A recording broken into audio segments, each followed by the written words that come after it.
Hi again, Susie here. I thought you might like to see how I've done this little journal, but this time I've made it into a matchbook style, flip style, and it's got stitched spine on this side, which is very easy to do. Take your seconds. Right, in my other video I showed you how I create all these painted pages, well, sprayed, stenciled. These are not stamped on, these are just the actual stencils as they are. And this time I've cut them down to 17 centimetres wide. Now this is the actual planner die that you get, journal die, and this is how it will come to you. So that's how it looks. And this is the outer one, as you can see,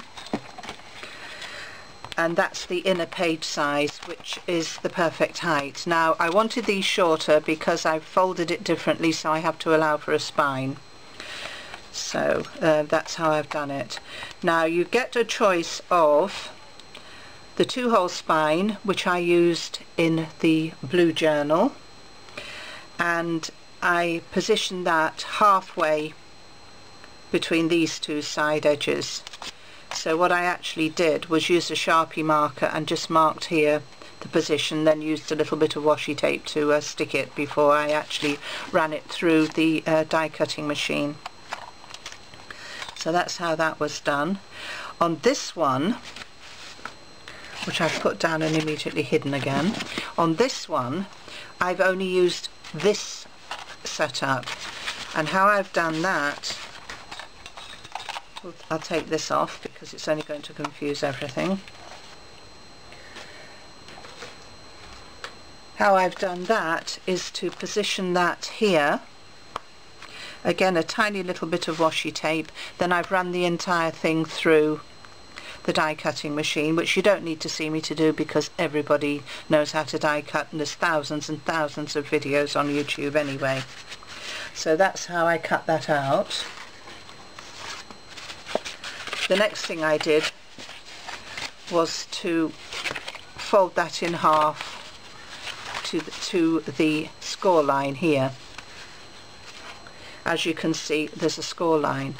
So what I actually did was fold this whole section over so you could see this score line. So it's from here, folded on that line, folded there, left that little bit free, so that's making my matchbook cover, and here where I had the 3 holes punched, obviously only on one side, I went back through with my crocodile and then I used eyelets.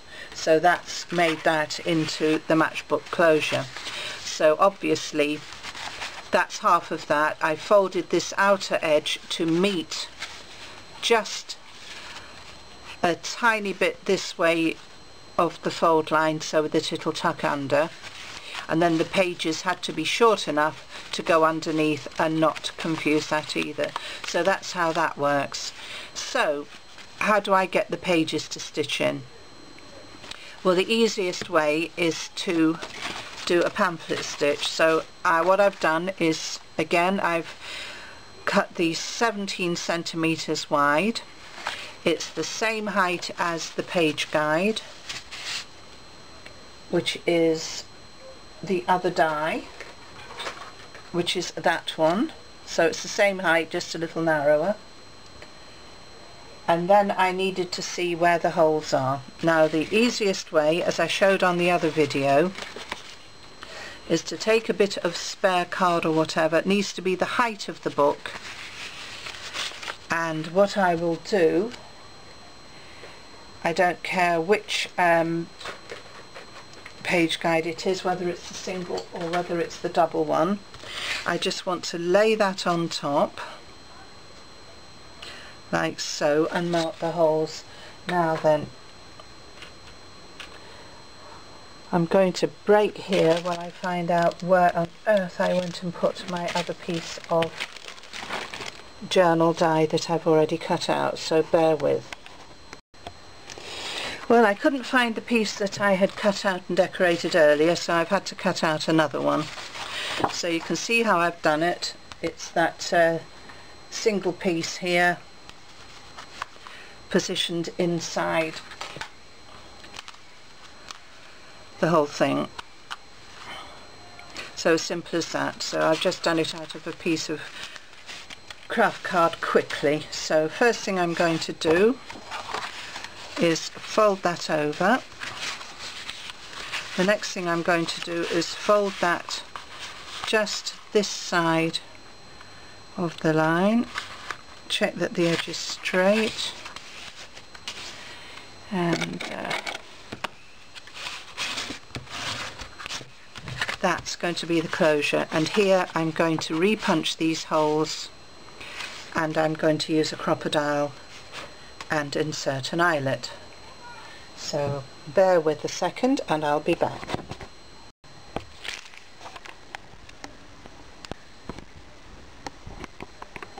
Sorry folks, this is what you get when you tidy up. I'd put everything away, so of course I've had to get it all back out again.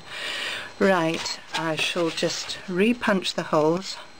I need to get myself in the light here, because my eyes are not the best.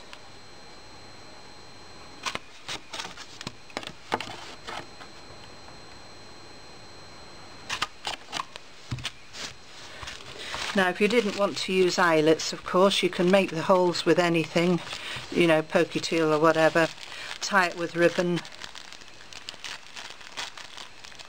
elastic band, anything really. Right, I'm going to use white so you can see what I'm doing, so I can see what I'm doing. So I'll just put these eyelet holes in.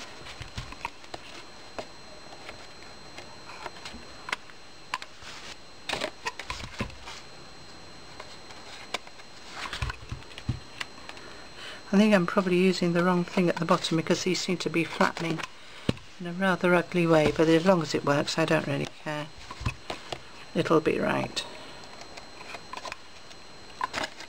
Right, so there we are, we have that. So that is the matchbook closure. Easy peasy. Now what I am going to do is edge that in black so that you can see what I'm doing again. I'll just get those out of the way because I know I'll lose them. So I'm just literally going to get a bit of scrap card and draw around it.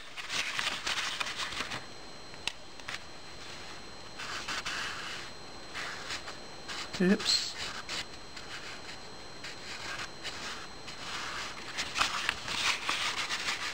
Nobody said I was accurate. There's probably a much easier way to do this, but this will do just for demonstration purposes. I might go in and do something with that later. Actually, if I do black paint, it'll be fine. Okay, so there we go so far. Now, how am I going to make the holes? Well, to be quite honest, the easiest way is just to lay that on top, even that up so you're equal on either side, and go through. You want a bit of an overlap, obviously. Go through that with my Sharpie again.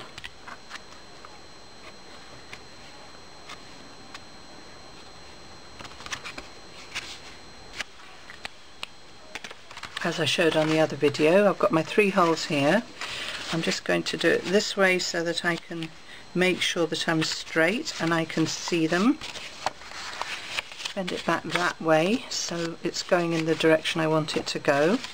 So the first thing I'm going to do is, where this crease line is here, again I'll draw with the black pen so you can see it. I'm going to put the 3 holes through. So literally just tucking that in like that. Get yourself a pokey tool. If you've got a big bite you could use that. If you've got a Japanese screw punch you could use that. And just push through like that. If you hold it upright, that can't slip. And you've got your holes exactly where you want them to go.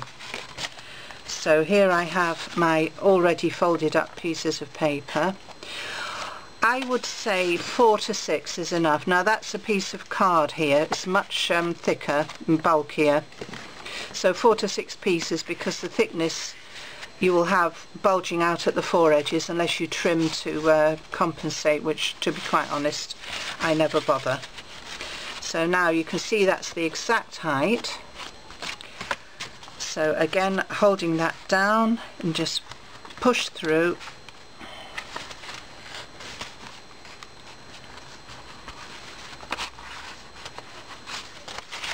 And I'm going to go back the other way because I need to be able to see where I'm going. You don't have to, but when it's something as highly patterned as this, it does help with your eyes, if they're as bad as mine are. So, and again here I'll do exactly the same thing so that I can see.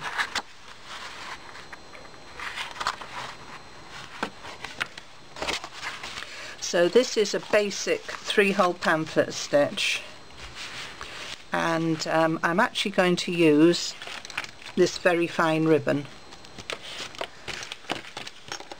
And I've got myself a nice size needle. Where did you come from? Oh, another page which I didn't do. That's bad. Oh well, easily remedied.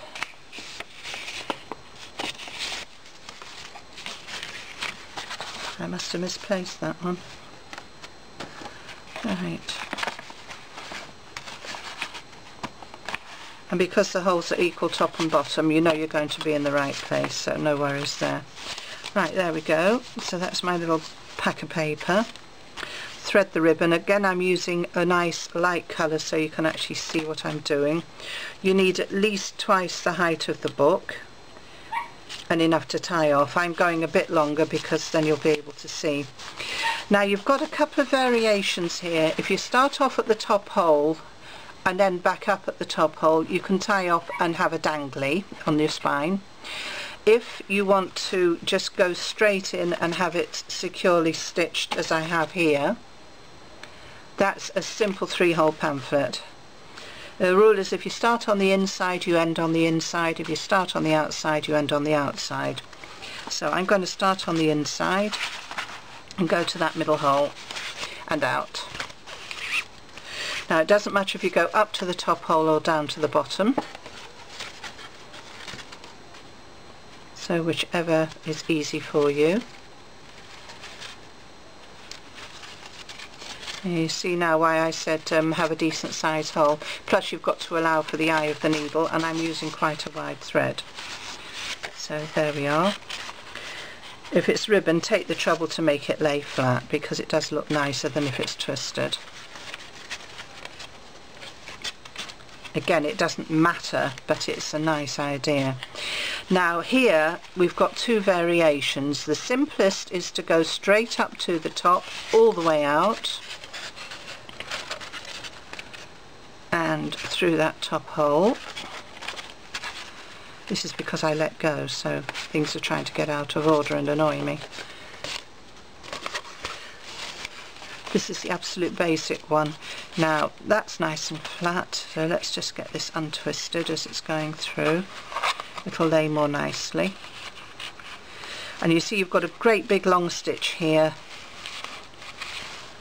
and that piece of ribbon is to one side. Go back through your middle hole again, there's nowhere else you can go. Try not to poke through your ribbon, so at this stage if it's a thick thread you might just want to pull away at the cover slightly so you can see where you're placing your needle. And you want it to come up the other side of that central hole. So this is what you've got. You can just pull that tight and now you knot it. Easy peasy. So if you find it difficult to do this with one hand, this is the alternative. So that's one tie off. That's the exact one that I've used in here, which you can see 1 stitch either side and it's done. Now the other way of doing this, I'll just take that out, and it gives you the exact same result. It's just a slightly different way of doing the same thing. This time is to come up and go through that middle hole. So you're going to go right the way through to the back. Again, lift that away slightly if it helps you. because you don't want to be piercing through your ribbon. Right, now which one is this? One of my ends has decided it wants to go through, so that'll be me. Yeah. Right, so there we are, that's there, nice and tight. This time you're going up to the top hole and all the way through.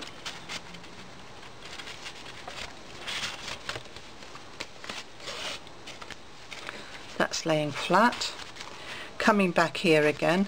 Now this is where I can go underneath, because I want to tie those two. I don't want them not in the middle there, I want it here. Pop that the other side, so they're going opposite to each other. This is where you can tighten up beautifully, and again you'll tie your knot, and there you are, exactly the same stitch as it looks from the outside. Now the third alternative, which is the one I mentioned first, where you might want yourself to have a dangly, so I'll just undo all of this.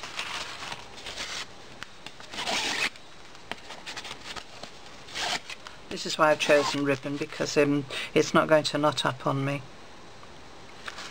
The third one is where you want a dangly, so you can start off at the inside or the outside. Oh, and go right through like that. Oh, let's go from the outside for a change. Right, outside to inside. Leave a tail. From the centre out through that middle hole.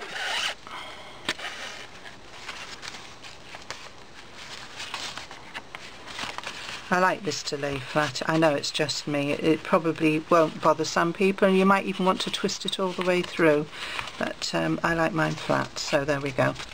Right, so now I've got to go to the bottom, through those holes. If you hold it like this as you're going through, you'll find it lays flatter, easier and more quickly. Right, now I'm going to go back through the middle hole again. That has again twisted itself. It's just doing it to annoy me because I'm filming. Back through that middle hole again. Again, try and hold it straight till just before it goes through the hole. That's better. So I need to come up to here. Now you've got to think how you're going to juggle it. You want a whole little knot up the top. I would say to go through like so. Don't go through the ribbon as I just did.